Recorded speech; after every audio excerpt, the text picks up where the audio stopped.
I can say to my new Samsung Galaxy S25 Ultra, hey, find a keto-friendly restaurant nearby and text it to Beth and Steve. And it does, without me lifting a finger. So I can get in more squats anywhere I can. 1, 2, 3. Will that be cash or credit? Credit. 4. Galaxy S25 Ultra, the AI companion that does the heavy lifting so you can do you. Get yours at Samsung.com. Compatible with select apps. Requires Google Gemini account. Results may vary based on input. Check responses for accuracy. March 29th, 1947. Bobby Kimball is born. He, of course, one of the vocalists with Toto. So many great hits from Toto, including this one.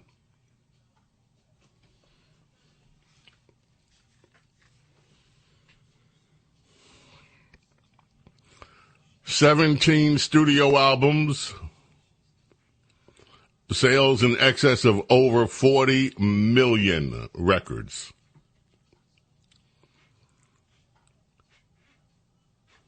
Happy birthday, Bobby Kimball. 800-848-9222. Now, before the break, I mentioned to you, this is just a small example, folks. We could speak for hours about the values that the Democrat Party has and how they do not align with the values that most Americans have. Whether it's some of the wokeness, and you see the rejection happening everywhere. That new reboot of Snow White, for instance, has totally bombed out. It's one of the, in fact, I heard, or I read somewhere, it is so bad that they're not letting the star of, and I forget her name, that little actress, the woke actress, they're not letting her on TV interviews that she was scheduled for. They kind of like, okay, we had to put the movie out here. It's out here. Let's just get over this as quickly as we can and not bring any more attention to it. But Colorado House Speaker Julie McCluskey, listen to this conversation. It's about cost savings. Now, normally, one would think that a government, state government trying to save, federal government trying to save money is a good thing. But listen to the way, without any hesitation at all, that Colorado House Speaker Julie McCluskey discusses saving money for the state. Go ahead. That savings comes from the averted births that will not occur because abortions happened instead. So a birth is more expensive than an abortion.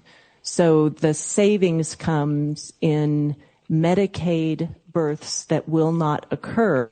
This bill will actually decrease costs for our healthcare policy and financing department, our Medicaid expenditures in both this year and out years, as the savings from averted births outweigh the cost of covering reproductive health care for all Coloradans.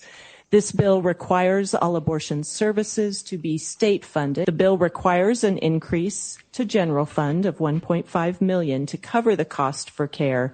But again, a reminder that ultimately the state will see a cost savings. And ultimately, it is truly an honor to be here carrying this bill alongside Rep. Garcia. And I ask for your support of Senate Bill 183. So, averted births are how they want to save money. Averted birth, the termination of human beings. And she's honored to bring the bill and to support the bill that will allow state funding to save money by averting human births. And Gavin Newsom wants to talk about a toxic brand. Well, yes, those are your Democrats. Averting births saves money because live births of humans is so much more expensive than just getting rid of them in the womb. The values of Democrats. Here's another. Let me give you another example, cut two, of how this is Rochester, New York. Now, the mayor there, Malik Evans is upset with his police department. His police department did something really, really bad. And we have a news package from one of the local stations in Rochester Television to explain how bad, how awful the police in Rochester are. They are so terrible. And this is the reason why. Tonight, as many as 12 Rochester police officers facing scrutiny over their response to a traffic stop by federal immigration agents. I was made aware of an incident that occurred on Monday night when our officers were urgently called to assist Border Patrol. Good evening, I'm Matt Malloy. The actions of multiple RPD officers under review tonight. The mayor says when Border Patrol officers called for backup on Monday evening, several city officers responded, and in the course of helping with the traffic stop, they violated the terms of Rochester's sanctuary city status. 13 Wham's Daniel Finkelstein joins us now with a breakdown of what the mayor says happened, how the police union is responding, and what happens next. Daniel, good evening. Good evening, Matt. While helping on that traffic stop, Mayor Evans says RPD officers verbally directed the occupants to exit the vehicle and then helped handcuff him. That's where he says city police went too far. It happened early Monday evening. And you can go. We don't need to listen to the rest of it. That's why the police are in trouble. Border Patrol needed backup. They called for law enforcement. In Rochester, New York. And the mayor is outraged that his police department in Rochester actually aided the federal government helping Border Patrol. Democrat Party values. Democrat Party values on display. The entire idea of securing the borders is still under attack, not just from liberals here, but also from liberals, journalists, their fellow journalists visiting from other nations. Marjorie Taylor Greene shut one down early in the week. We had that, a reporterette from Britain. Cut 3, Tom Homan. Listen to the questions posed by this journalist about the immigration that has so far done almost what would seem to be impossible work in less than 3 months, making sure that America's southern border is once again safe. Are you treating migrants humanely? But there's been reports of them on planes with no water, that was a bunch of complaining. Crap. That was a bunch of crap. What do you mean a bunch of crap? ICE detention facilities have the highest detention standards in the industry. Any of the ICE standards, our detention standards are higher than any state or federal or local facility in the nation, in the world. Someone should go to the ICE website, look at PBNDS 11, performance-based detention standards, and look at our detention standards, highest in the industry. But are you sure you're only getting illegal criminal migrants? I mean, there were some pictures over the weekend of people that claim to be students, Brazilian students, who were showing examples of bruises on their arms from American deportation flights. That's ridiculous, but if they want to make a complaint, we investigate it. But your assurance is what? The men and women of ICE are professionals. We do this for a living. And I can tell you, I ran ICE for years. I was the first director of ICE came up through the ranks. Again, these men and women are professional, highest detention standards in the industry. We take care of these people. But we're going to enforce the law, and we're not going to apologize for doing it. And you're going to do it in a sort of public way do you need to use the big military planes? Is that part of a shock and awe tactic? Plane. They haven't been used before, have they, for migrants? No, we got President Trump. We're going to use all the government to secure our border, which is the biggest national security vulnerability this country's ever seen. And we're going to enforce laws to this country. It's not okay to enter this country illegally. It's a crime. And when you cause a crisis as big as the Biden administration caused, when you overwhelm the Border Patrol, but they can't do their national security job, that's when the fentanyl come across, killed 250,000 Americans. That's when you have a 600% increase in sex trafficking.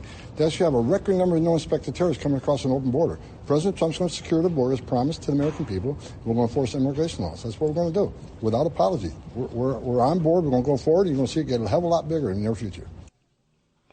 And that's it. These students that are now having their student visas revoked by the State Department, in some cases being detained and escorted out of the country. In fact, the case with the Khalil person at Columbia is still wrangling through the court system over jurisdiction, who has jurisdiction. But there was a Turkish student that was detained.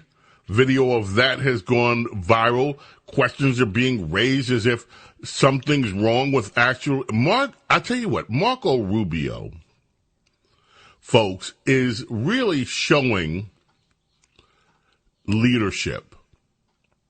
Marco Rubio is really clear-eyed about his role in this as Secretary of State, and he's not taking any guff from the press or from anyone else that's questioning him revoking the visas of these student troublemakers. That's what they were. American campuses, there were riots. People were detained from inside by some of these pro-Palestinian activists and couldn't leave. People were afraid of their safety. They disrupted classes. The anti-Semitism was just spewing out. And what are the Democrat Party doing? Who are they standing with now? They're not standing with the effort to clean up these colleges and to restore order. They're standing with some of the students who were now participating in the disruption. And that's where the focus of the media scrutiny is, the poor students, not what they did. Listen to the way that Marco Rubio handles this. Yet again, cut 25. This is how Marco Rubio handled it, Secretary of State. And this just keeps coming up. And he says the same thing, the same basic point over and over. A Turkish student in Boston was detained and handcuffed on the street by plainclothes agents. A year ago, she wrote an opinion about the Gaza war. Could you help us understand what the specific action she took led to her visa being revoked? Yeah, and what was your State Department's role in that process? We revoked her visa. It's an F1 visa, I believe. We revoked it, and here's why. And I'll say it again. I said it everywhere. Let me be abundantly clear, okay? If you go apply for a visa right now, anywhere in the world, let me just send this message out. If you apply for a visa to enter the United States and be a student, and you tell us that the reason why you're coming to the United States is not just because you want to write op-eds, but because you want to participate in movements that are involved in doing things like vandalizing universities, harassing students, taking over buildings, creating a ruckus, we're not going to give you a visa. If you lie to us and get a visa and then enter the United States and with that visa participate in that sort of activity, we're going to take away your visa.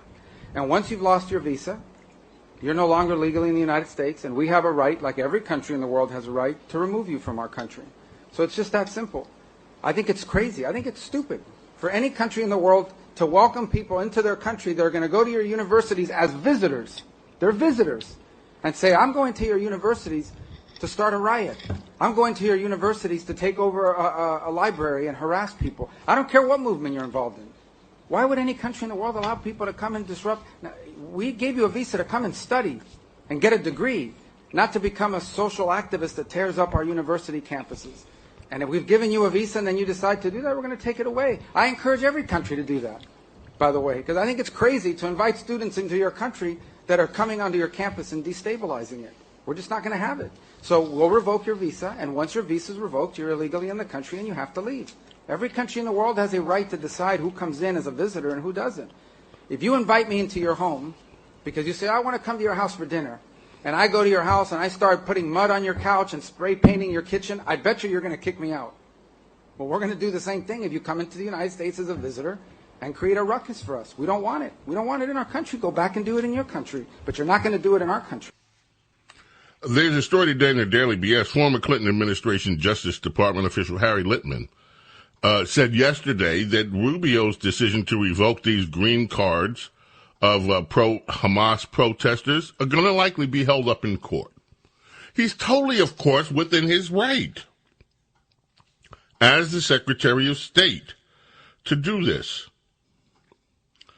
Khalil has a green card, so does the student, picked up this morning. There's a regulation passed at the height of the Cold War that says if the Secretary of State makes a finding that someone is, there are two different things going on here, aiding terrorists, that's what they say about the last student picked up, or somehow a risk to national security, then they can have Their visa revoked. And that's clearly what happened here on many of these college campuses. Where do the Democrats stand on that? Newsom talks about the values being different from America. We see the values. The Democrat Party is still supporting the idea that these students should stay here, and still supporting the idea that this judge and other judges should be blocking Donald Trump from trying to get rid of criminal illegal aliens in this country who pose a risk to the American people. We have a telephone call out of North Carolina. I want to get to Allison in North Carolina. Thank you for calling. How are you this morning? I'm wonderful, James. How are you, sir? Very well, thank you. So, first, thank you for educating us about music, but I still cannot enjoy Miles Davis. Please forgive me. Secondly, you need a 3-hour show during the week. Just go do it. Third thing that I called about, sir, because I love listening to you. I don't understand how illegals get due process. Help me understand how they're not a citizen. First, let me say this about Miles Davis. If I don't know whether you've ever heard Birth of the Cool. Birth of the Cool is one of the most seminal records of all time. I think if you haven't heard it, I would give that a try. You can get it. You don't have to buy the CD these days. You can stream part of it, see whether you like it. Birth of the Cool is an iconic record. He made so many others. My problem has always been with the album Bitches Brew, which is still, but anyway, so that's that about that. Now let me talk about this illegal immigration idea with you. So if the law were being treated properly, people with asylum claims have due process. And that's what they're hanging their heads on now. Okay, many of the people that they're talking about through here, the courts have to decide whether their asylum should be granted. However, let me just say this about that. We all know that the asylum statute was totally mismanaged by the last administration. There was never the resources put in place to vet the people coming here saying that they were coming for reasons of asylum, which is legitimate. Secondly, our immigration law does demand, the way that the law is practiced, that if we are deporting people, regular, your average run-of-the-mill, non-criminal illegal immigrants, that they do have to go through a process. That process, you go to a court, an immigration court that has been set up by Congress under the auspices of congressional legislation, signed into law by a president, that they go through that process where they are given an order to leave, and then it's carried out. So that is due process. Has that been abused? Yes. And one of the things that Donald Trump did is, this is why, given the law is where it is why he invoked, in the case of these criminal terrorist gangs that have been harming American citizens, why he invoked the Alien Enemies Act. He said this is basically what Donald Trump is saying is, look, we are in a national security emergency here. It's almost as if war has been declared on us here by an organized effort, including some state actors who emptied their jails, emptied their prisons, and sent over criminals with the intent on harming American citizens. These are enemy aliens, and they don't deserve that normal due process because of the actions that they commit. They can, under this law, they can be deported immediately, which, by the way, is itself due process.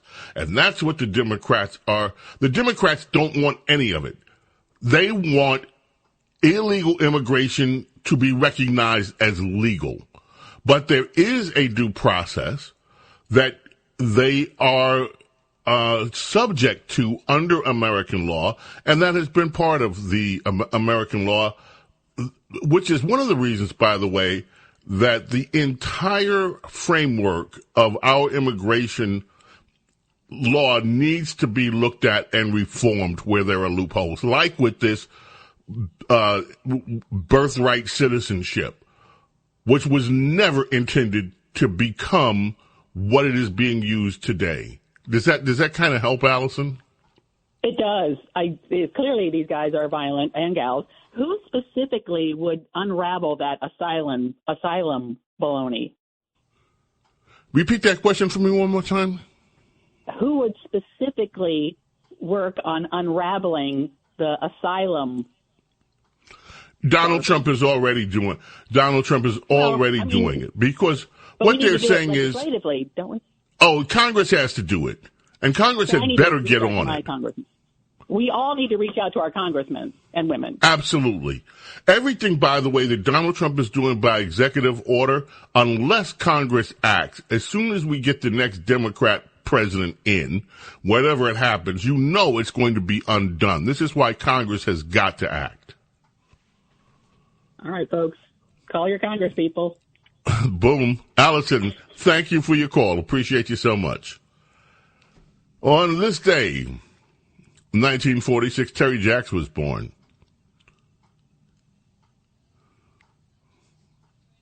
Canadian singer, and the Canadians are our friends. We love you, Canadians. We love maple syrup, This went too. to number one. Maple syrup. Yes, Carlos? Maple syrup. I love maple syrup. Maple syrup. You know that America makes maple syrup, too, No, it's don't cool. you? It's cool. No, I only get it from Canada. Oh, you like the Canadian maple syrup? Yeah. When you cross the border, the trees make better syrup. Exactly. Right. Seasons in the sun. James Golden with you, 800-848-9222. Don't go anywhere. Keep right here. This is not Astrud. She is going to sing. This is a duet. It's Astrud's birthday today. Heavenly birthday. So we'll have to play this a little bit later so we can get to Astrud Gilberto. Of course, the song is iconic.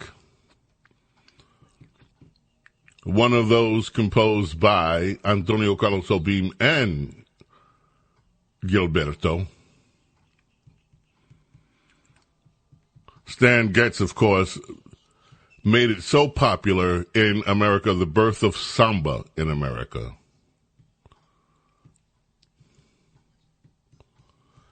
James Golden and Snerdley with you, and it's the Saturday Morning Vibe. This is, I know I keep saying my favorite, this is one of my favorite songs of all time. In the original Portuguese. This is Astrud. We'll be back. My friends, I have two stories in front of me for this installment of Protecting Your Future, and they both happen to be about gold. And I just want to make something clear. Colonial Metals sponsors this segment. We love Colonial Metals, love what they do. I don't shill for anybody.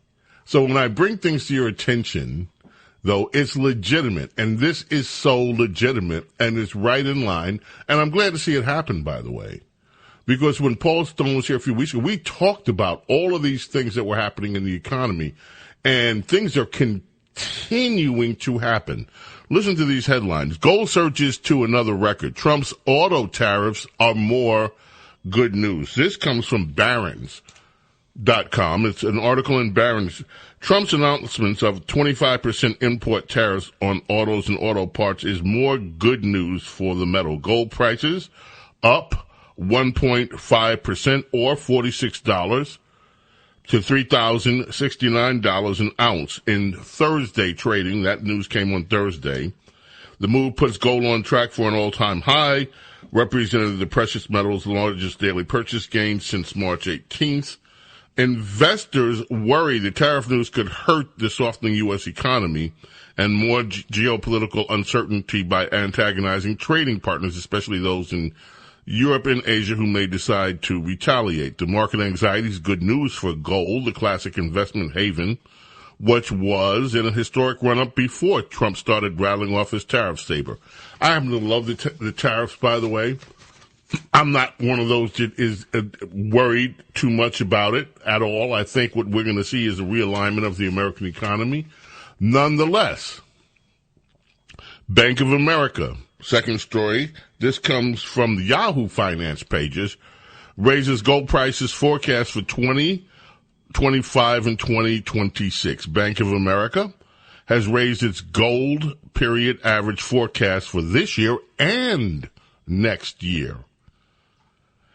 BOA now expects gold to trade at $3,063 per ounce in 2025 and up to $3,350 an ounce in 2026. It's an increase from their previous forecast, which had gold down by $27.50 in 2025. So, what you have, folks, if you are thinking about it, I would urge you to protect your future. If it makes sense for your investment portfolio, please visit our friends at Colonial Metals. And they will inform you everything you need to know about investing in that precious metal or other precious metals. So, moving on, I asked during the break, I'm still shaking my head over this Tamagotchi thing, or whatever it is, Tomahawkery thing. Whatever. This virtual thing that...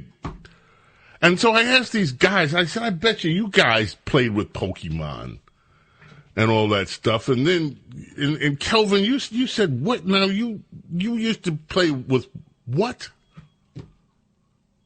We used to play Kill the Carrier. I have never heard of Kill the Carrier. And I don't think my parents would have okayed me when I was a youngster playing games that began with the idea of killing anything. But what is Kill the Carrier? Basically, somebody has a football, and everybody tries to tackle them and get them to fumble. And if you fumble, you lose the ball, you're out the game, and somebody else picks it up. And that's the process until it's one person left. Oh. I thought it was worse than that. It sounds like a pretty wholesome game now that you describe it that way. I don't know whether I like the title of it or not. What else did you play with when you were... let me rephrase that question. What other games did you play when you were a kid? And we also used to play Manhunt. That sounds fairly straightforward, like hide and seek, I suppose. Yes, a big game of hide and seek out in the park, and those games lasted for hours. For hours? Yeah, for hours. I don't know whether I've ever played those kind of games that lasted all day long. We had other things to do. But okay, that's... how about you? And then you played Pokemon. I mean, yeah, okay. Pokemon takes you outside, too, like the earliest, like the latest one. It was because you had to go and catch them all, so you had to go outside to catch them all. What do you do with them once you catch them? Wait, what? What do you do with them when you catch them? Oh, you train them. It's like, okay, let me explain. So in the old, if you were to like catch bumblebees or catch whatever it is in jars, kids used to do things that weren't nice. So what do you do when you catch the Pokemons? You train them to become stronger, and then you fight. You train them. Wait. You train them. You train Pokemon. Yeah. You know, I should be asking TJ here because he's an expert. And my great-nephew Carter, I mean, his Pokemon thing is beyond belief. I mean, does she collect cards, too? Yes, please. Somebody explain the whole... So they have a bunch of names. And the names kind of whatever, and all I know is they evolve into something. They do. About Pokemon Yes. Go, and so with Pokemon Go, there are what are called Pokestops, and they're all over the world. That's what you get, where you get the treats to like train your Pokemon, pretty much. Out into the world, it makes you walk. It makes you, travel, because a big part of their money thing is that they get a lot of money from the location data that they collect in your phone when you're out. What? Traveling. They make billions of dollars. What? So the whole game is a scam for somebody to do data collection? Well, yes. Japan. The Nintendo company and the Pokemon company. Oh, my China has TikTok. word. Japan had Pokemon Go. Oh, my word. Okay. And they just sold Pokemon Go to Scopely, which is now controlled by the Saudi Arabia Investment Fund or whatever it's called. So now it's in Saudi hands. Huh? Someone was on hold and they just left. They were going to tell us what they played when they were. If you want to, what did you guys play when you were young and growing up? I played Doctor.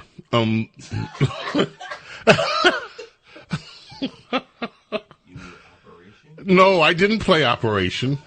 I played Doctor. I did. But those were gentler days, and anyway, and okay, Julie is, hi Julie, how are you? James, how are you? Good morning. Happy Saturday. Happy Saturday. Good morning. I originally called to talk about the averted birth, but I want to talk about something happy, and it happens to be about playing outside. So we would play punch ball, use the pinky small beans. You remember? I don't know how old you are, so I'm probably older than you, but we used to play punch ball. We didn't even use that because we use our fists. Yeah, and are you talking about with the little pinky balls, the little pinky balls? Well, we used to play stickball with those. And so, but punch ball was a good, yeah. And we used to have another game playing handball. We used to play this game called Booties Up. What is, okay, so Booties Up. You play handball, so it's like a bunch of you line up and you play handball. And then whoever misses it has to go to the wall and they have to stick their butt out. And then everybody else takes the ball and you throw it as hard as you can and aim it at the person's butt. And that was called Booties Up. And so that's what we used to play handball, Booties Up.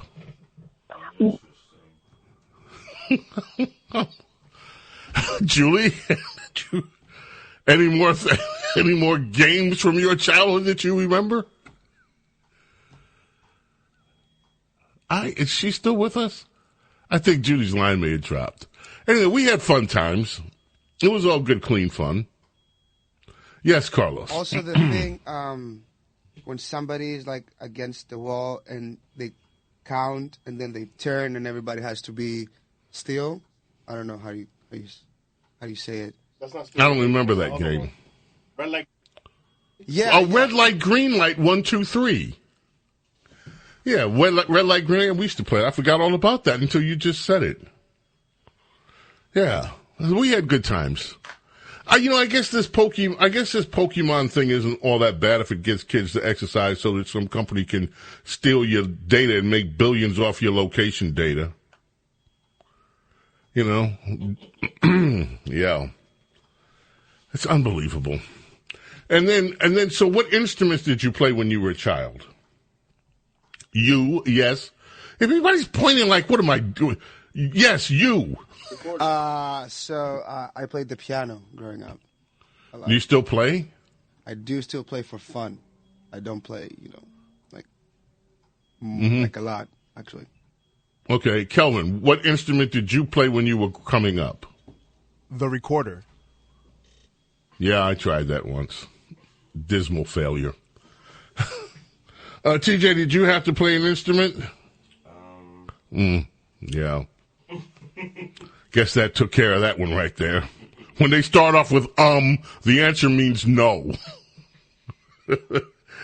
Anyway, James Golden, Snerdley with you here. It is Saturday morning. We have some other serious. Oh, the chiffons. I mean, 4 weeks at number one. Tomorrow's the anniversary of that.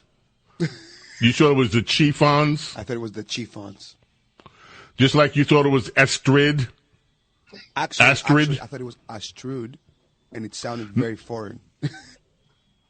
And you asked me if Astrud was German. If he was German, because it sounds very German. No, she's not.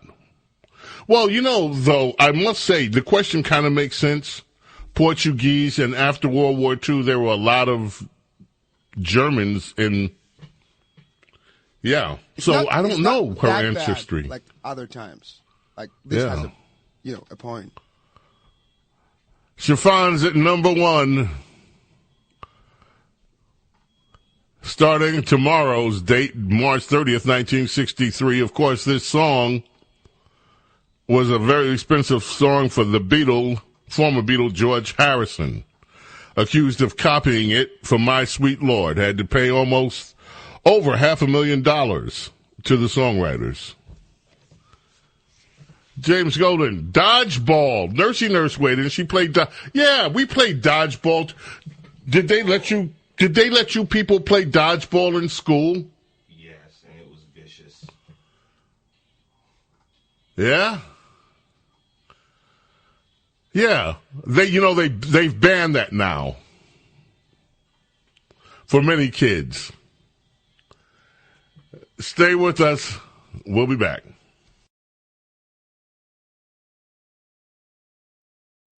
Oh, man, talk about a run. This guy had such a run. So many albums back to back to back that were just awesome. Phil Collins, 2 weeks at number one with this one on the singles charts.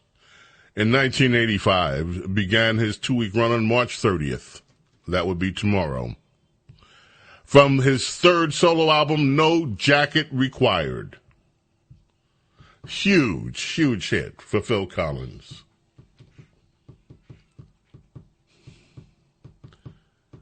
Ah, yes. One of my dear musician friends just weighed in. That would be the conductor. Patrick Burns wishes all of you a very good morning. We love Patrick here. And you know what? In fact, I spoke with Ed Shea, my great friend from Philadelphia, the Philadelphia music scene. He's out touring with Johnny Mathis. Johnny's going to retire. They're cutting his tour short. He's going to retire on May 18th, last gig at the Bergen Pack in Englewood, New Jersey. That show is sold out. And I had Ed on the show the day that the announcement was made that Johnny's retiring. And I found out that Johnny Mathis has never been awarded that beautiful award they give at the Kennedy place in D.C. They haven't had Johnny Mathis there, and Ward had given him that Kennedy award. You know what? Donald Trump, that would be such a wonderful thing. And I'm not, if Johnny Mathis, 90 years old, he's going to be 90 years old, if Johnny Mathis would, that seems to me an overdue honor for Johnny Mathis. What an icon. And maybe somebody can get the word to the president that would be a wonderful thing to do. Okay, telephones. We're going to head back to the telephones very quickly. Sandra in New Jersey. It says here you used to play too. James, good morning. Good morning. I love Potsy. I love Stupol, but I remember playing Doctor. And you know how I know? I have a little mark on my thigh, and it's from the pencil. Either I was the doctor. I don't think somebody else was the doctor. I think I gave myself a shot with a pencil, and that piece of lead is still in my thigh to this day. Goodness gracious. Well, Sandra, I'll tell you what. Playing doctor could have had even worse results, so I'm glad that's all there was. Yes, children playing doctor. There's a lot to be said about that game. A lot I shouldn't say about that game. Thank you. America's Small Caffeinated Mom, who will be with us later on, has weighed in too. She used to play.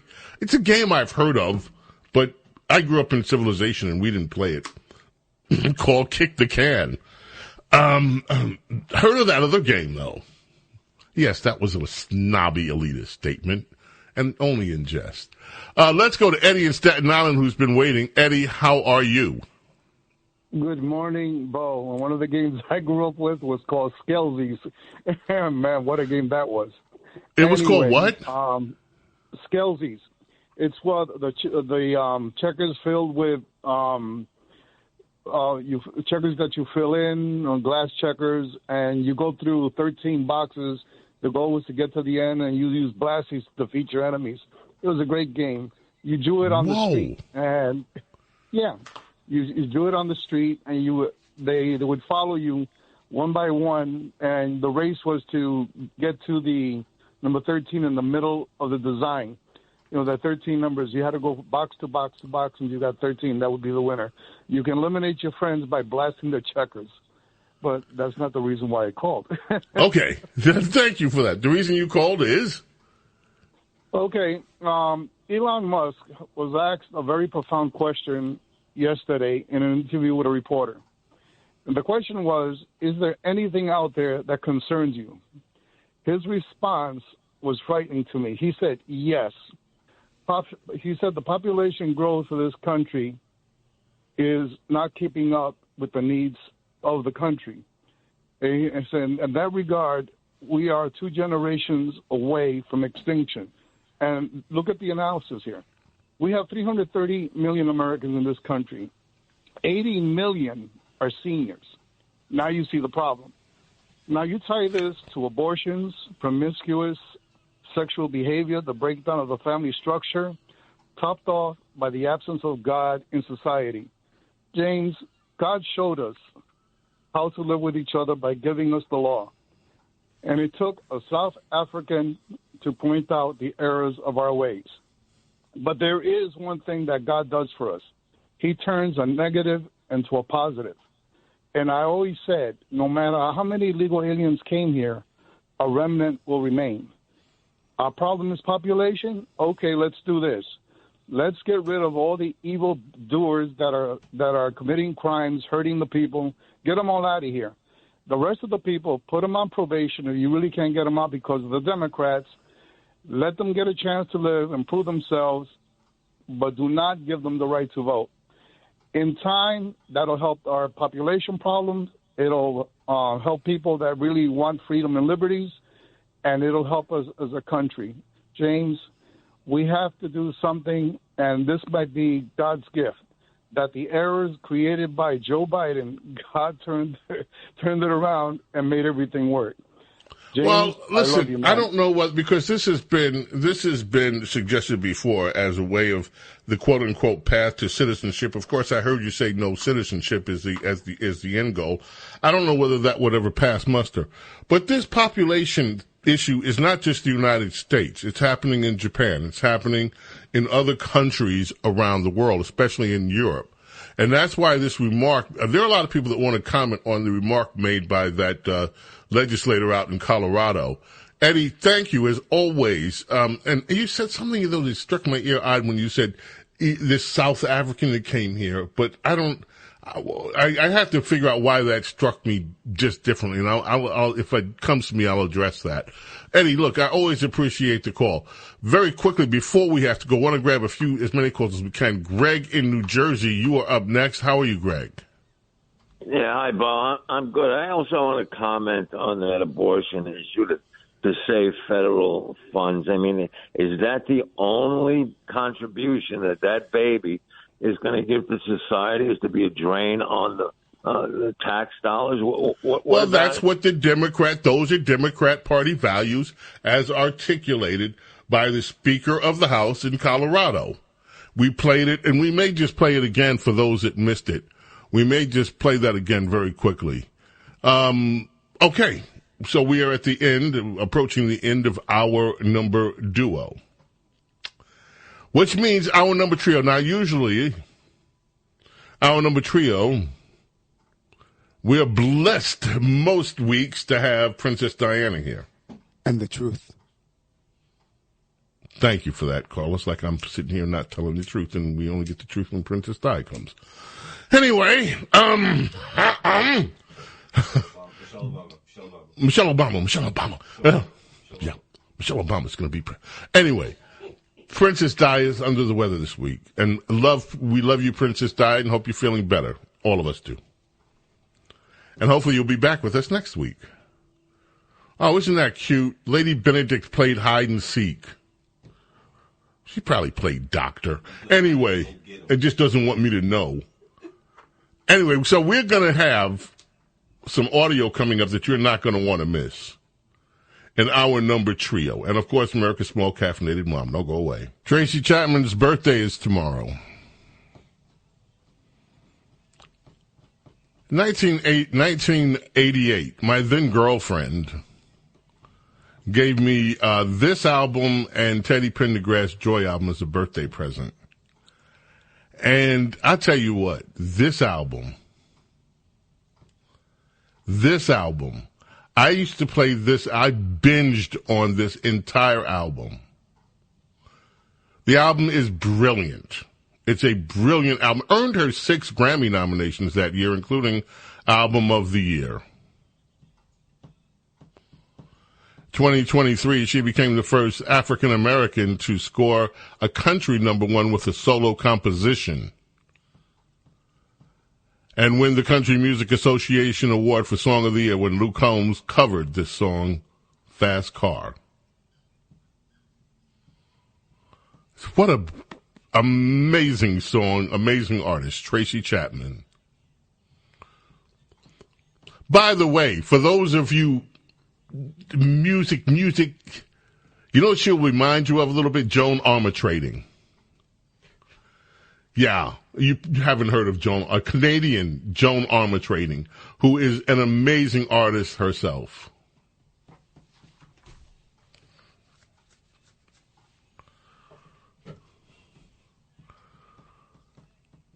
Oh, I'm looking at the clock. I want to get as many calls as we can before Rhonda comes in. I also want to say Happy New Year to my Hindi friends out here. It's the Hindi New Year today. So let's do that. I love that song. Let's check in with Dr. Bob in Long Island. Dr. Bob, how are you?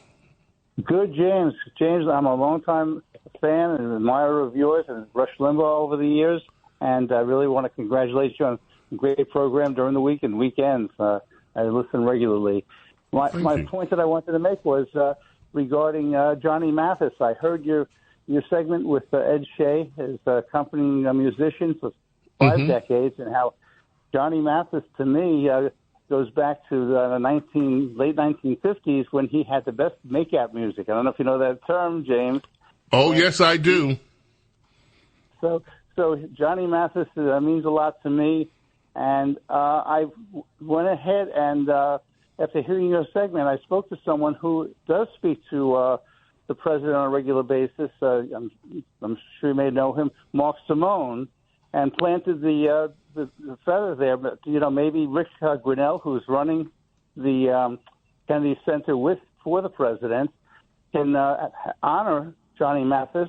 And it would be great to have you and Mark Simone as the MCs to present that. Oh, well, I would just be happy. Thank you for that so much. I would just be happy if it happened. I love John. I went to see Johnny Mathis when I was a teenager. I had a friend. I guess people thought we were gay. We weren't, because we were 2 guys, with only 2 black guys in the whole place almost, teenagers. But we went to see Johnny Mathis. I love Johnny Mathis. I have loved Johnny Mathis ever since I loved music and I heard Johnny Mathis. And I still love his songs. In fact, Carlos, instead of playing our usual theme today, let's play some Johnny Mathis on the way out today. Either Chances Are or Misty or something like that. Anyway, Dr. Bob, thank you so much. Want to grab a few more calls, and we'll leave some time for America's Small Caffeinated Mom, Rhonda, to join us, too. Thank you so much. I so love your call. Thank you. Alex in Long Island City, you're up next. Yeah, in the world of contemporary music in the last 50 years, there's pretty much Steely Dan above everyone else, except for maybe Stevie Wonder, and he's, pretty much shut it down 40 years ago. But they defy categorization, and Walter Becker is gone, but Donald Fagen and company are still doing it 55 years later. Let me tell you something. I assume, just because of the way you talk, that you have seen Steely Dan live, right? Absolutely. I have never seen Steely Dan live, but I've seen the live the recordings of the live performances. And you know what blows my mind? It is so hard to do live music. Their live music sounds amazing. Steely Dan was the first CD that I bought. It was the Asia album. And, of course, I'm a mega fan when it comes to Stevie. But Steely Dan, I mean, you said it. You just said it. I mean, Steely Dan. And I love Donald Fagen's solo albums, too. Do you like those as well? Oh, they're tremendous. I like Maxine. Maxine is one of my favorites. That whole album that he did around, I think that album was released in the year 2000. That whole album that he did was just astounding. Alex, you have such good taste in music. Thank you for calling. Got to run, got to grab a quick one or two more. Mike in Long Island, you're up next. Hi, James. Good morning. Yeah, getting back to childhood fun and games. We used to, as we were a little older teens, we used to, being out in Long Island, we had a lot of woods, a lot of new houses going up.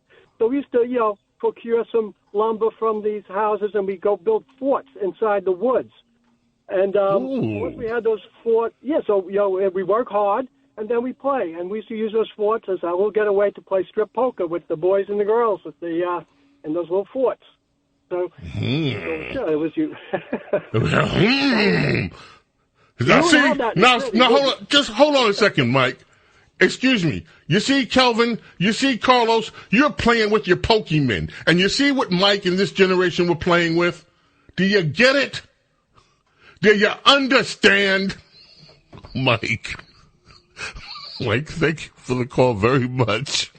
Hey, and this was before Bob Seger came out stealing away, into the woods, Night move. This was before night move, my friend. This was mid-60s. Mid-60s. See? And you guys are playing Pokemon. Jerry in New Jersey, quickly. You're up next. Jerry, how are you? I'm doing great this week, and I hope you are too. Hey, I'll go through the quick list. Steely Dan, if you like Asia, there's a great video, The Making of Asia. Bernard Purdy's on it. The crew is on it. It's done in a little place in the city. You gotta watch it. Number two, to those who want to get into Miles but are afraid to go the extreme way, there's a couple of albums in Miles' 81 through 86 era towards the end of his life and career. And you'd love this. Under Arrest has Shaka Khan on it. And are you also talking about the 2-2 album? 2-2, Decoy. Which is awesome. Killer stuff. And commercial stuff, too. So that's that. Last thing about Doge. We have a thing in business, in the money business, and it's called chain of custody. So if you had $1 million and you were leaving the job, I would come in and audit you. You'd watch. We'd sign a piece of paper, and there would be no problems unless, of course, there was some money missing, James. We don't have that. According to Doge, we have nothing like that. We have nothing of those kind. We had nothing. Donald Trump is putting them in. Billions of dollars casually walking out the door. And these people are burning Tesla dealerships, burning EV stations, scratching up Teslas because Elon Musk is uncovering all of this. This is insanity. We got to go. Thank you so much for the call, Jerry. Coming up, my friends, America's Small Caffeinated Mom, Ron Dishrock. Oh, how nice. James Golden, Snerdley. I hope he's the right person. This is the theme from Moulin Rouge, and it's said from Mantovani. Yes, you picked the right person. It's Mantovani. One of the greatest composers. Well, he had one of those. I mean, this is what we used to call, back in the day, beautiful music. And it is beautiful. And that's because on this day in 1980, Mantovani, the orchestra leader born in Italy, moved to England, passed away at age 74. But his music will live on. And again, they had a whole format for this in radio once upon a time called Beautiful Music. And Mantovani, his music was on that form all the time. Mantovani. You got to love him. And remembering Annunzio Paolo Mantovan, better known as Mantovani. James Golden Snerdley with you. Don't go away. So, Lady Benedict texted me during the break, wow, strip poker, spin the bottle, doctor, you guys took it to a whole new level. I wrote about you guys. Hey, Lady Benedict, you're not fooling anybody. She wonders if Nursey Nurse played doctor when she was a girl. Ooh. Nursey Nurse is listening. Earth Wind brings us back. America's Small Caffeinated Mom is here, and I hope I'm not going to squeeze her time much, but I have to read you something, folks. After last week's show, and I don't have permission, I didn't ask, so I'm not going to use the name of the person that sent this to me, and I just want to read this to you. The message came after last Saturday's show. Hi, James. I just wanted to drop you a line this evening. I'm almost in tears hearing your interview from Saturday with Rhonda Schrock. You said exactly what I was thinking. Absolutely, simply beautiful. I can relate to that. I just lost the love of my life, my beloved husband, she gives his name, last October. He made me feel like Wanda described her husband's love for her. I miss him so much. We had a love that was meant to be, married almost 49 years. He died from that horrible cancer, pancreatic. It was my privilege to be with him every step of the way, to give him all of my love and devotion and care, too. He blessed me in that, in his love for me. James, you have such wonderful guests, and Rhonda's really at the top of the list. She puts into beautiful words just how I feel about life, and you do, too.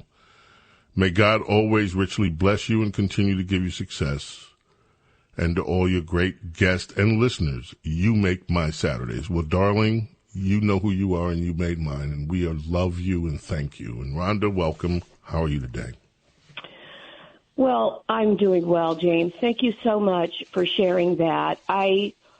If that listener is hearing the sound of my voice, I want you to know that I have prayed for your comfort. The reason you are feeling pain, great pain, is because your love was so great. So may God comfort you in the way that only He can. It was those words, James, that prompted this essay. The essay is called Keepers of the Light, and all week long I thought about being a keeper and a holder of the light for other people. And in my mind, what I saw was a lighthouse. All week long, I kept seeing that lighthouse. And so I did a little bit of research, and I learned that the Boston Light was the first lighthouse that was erected in colonial America back in 1716. 60 years later, it was destroyed by the British, and then it was rebuilt. And all the way through 2023, that lighthouse had a human lighthouse keeper. That was so interesting to me. And that image in my mind all week long, I just kept seeing that light going out across the water from that island where it stands. I thought about it, that we are one of two things. We are a keeper of the light, or we're an extinguisher of the light. One of two things. You usually know when you meet someone who is a keeper of the light, you will know them because they just exude light. They emit a certain kind of radiance, a warmth, kindness, compassion, and it makes you long to draw near to them.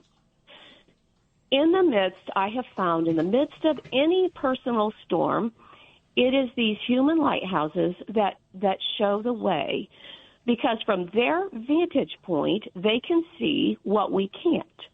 And that loving light can keep us from crashing on the rocks. It is a mercy and it is a gift to have these lighthouses in our lives. I thought about some of the people who have done that for me, and one of the very significant times in my life was when our oldest son was in the world of drug addiction, and that was a years-long journey, and I felt for most of those years that my fragile little boat was being lashed and nearly capsizing on that awful stormy sea in which I found myself. But around me, I had a handful of people who were keeping the light for me, and when it was very dark where I was, they could speak encouragement. They kept shining the light, and sometimes it was words of wisdom that I needed to hear that were not always welcome. But that kept me from drowning because they were reflecting the light, of course, from an eternal source. They prayed for me. They checked in with me. They sent me messages and cards. They were probably one of the biggest things they did was simply to let me know that they were with me in that storm. They were with me. They couldn't fix it. They didn't try. But they were with me. And sometimes that is the greatest gift that we can give to someone else or receive, is to have someone who is with us in those awful times. And when that particular storm was over and my battered little boat landed on the shore, so to speak, they were there to celebrate with me. It is a privilege to be a light bearer, but that means that we actually have to have a light within, and we have to do our part to maintain it. So I found it very interesting what light keepers did back in the days when they had oil lamps. They had to, they maintained the lighthouse. They cleaned the windows and the lenses. They wound the clocks. They replenished the fuel. They trimmed the wicks. And I looked at all of that, and I saw immediately how that applies to us. We have to maintain our own structures, and that means trying to be healthy in every way, physically, mentally, emotionally, spiritually. We cannot shine efficiently if we are in a state of poor health in any of those areas. We have to keep our windows and our lenses clean, and that means we must be grounded on the truth. Half-lies, even half-lies, will put a film on those lenses, and it will dim the light that we're shining. It's so important. It distorts our own perception of reality. We must be grounded on the truth. Just as these human lighthouse keepers wound the clocks, we must keep in mind always that the hands of time are moving. We know that our days are finite, and being in denial about that does not change that. We know that our days are finite. That means they are numbered. And so if we keep that in mind, we will live our lives with intention.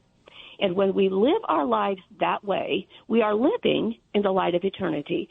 And our lives will be effective and powerful, and we will be bearers of much fruit. We have to keep our wicks trimmed, and that means we keep an eye on our own internal condition, the condition of our hearts, our souls, and we trim away what is not serving us well, what is holding us back, what is harming us, and thereby harming other people. We have to keep our wicks trimmed. We are one of two things. Again, we are keepers of the light, or we are extinguishers of it. If we are going about in the world with a critical air and a dour attitude, if we are vomiting our discontent on those around us, we are not bearing light.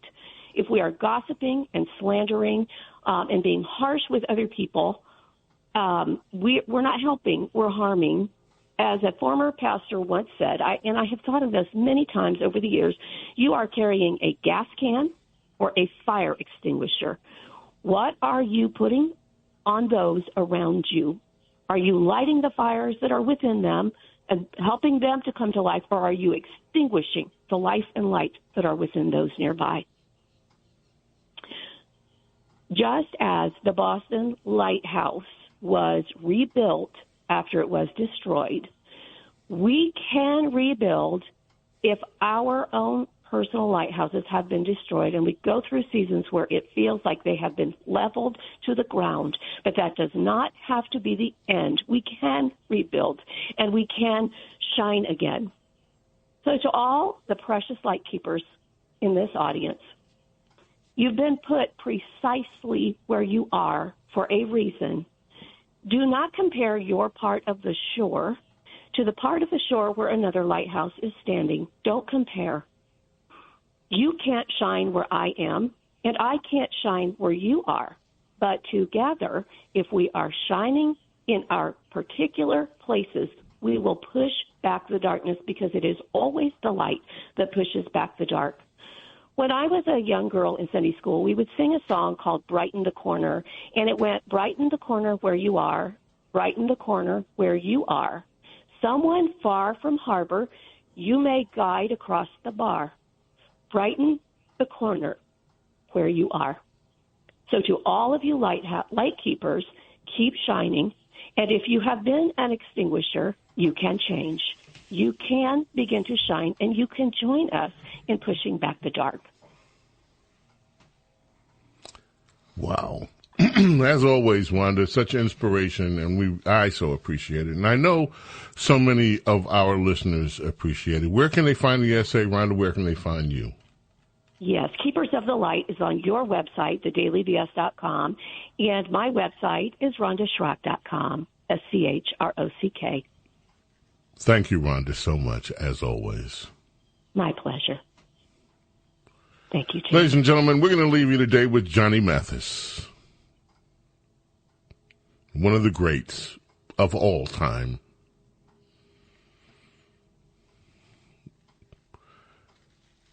Turning 90 years old this year, and they admitted his memory is failing. He's been performing and entertaining the world for over 7 decades.